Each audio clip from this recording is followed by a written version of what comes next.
Hey guys, how you doing? This is Manga, etc. And I'm here today to bring the review for One Piece episode 903. We spent a whole episode on the sumo match between Luffy and the sumo wrestling champ dude, whatever his name is.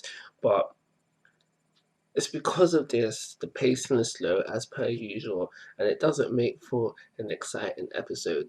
The action within the episode, which is usually there to, bring up the hype of the episode, wasn't really, actually, I should really say, wasn't doing it at all for this episode. There was a lot of repetitiveness, which made the episode, or I should say, this fight, drag out.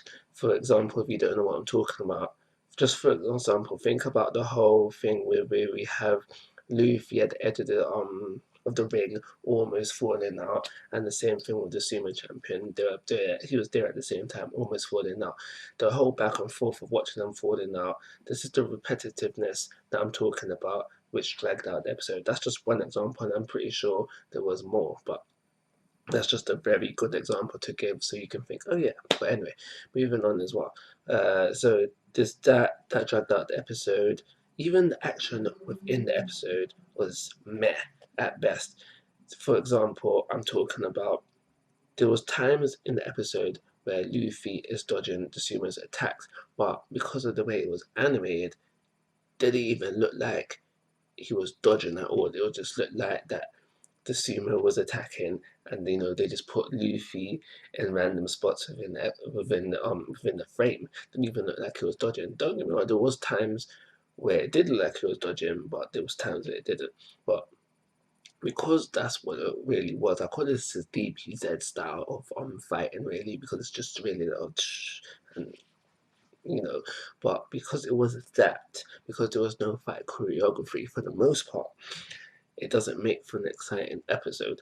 So as the episode goes on, we get a whole load of this, and then Luffy, I guess, gets bored and goes in for the finishing blow. One hit KO sends sends the sumo flying to his convenience to the boss's hideout, crashes into the boss's hideout. So now we should get a reaction from the boss. So within this episode, Luffy, Zoro, and Okiku, well, yeah, she's part of the crew right now, do what they set out to do, get the boss's attention, because they have done this now.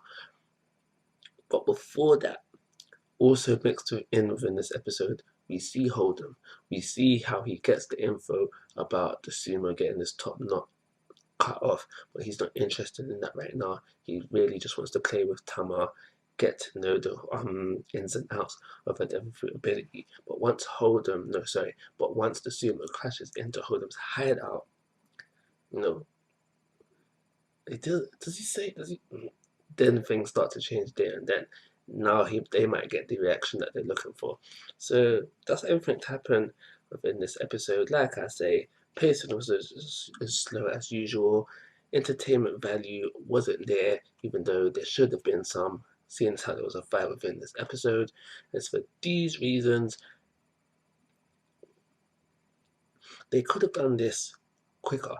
They could have wrapped up this whole sumo wrestling match within the first half of the episode, where we could have had Hold'em come in and do something for the second half of the episode. And it's for those reasons I'm going to only give this episode a 1-star rating and call it a review. Like always, guys, I'm asking for your thoughts and opinions. If you haven't already, please subscribe to my YouTube channel for your support, and you take care. Have a nice day.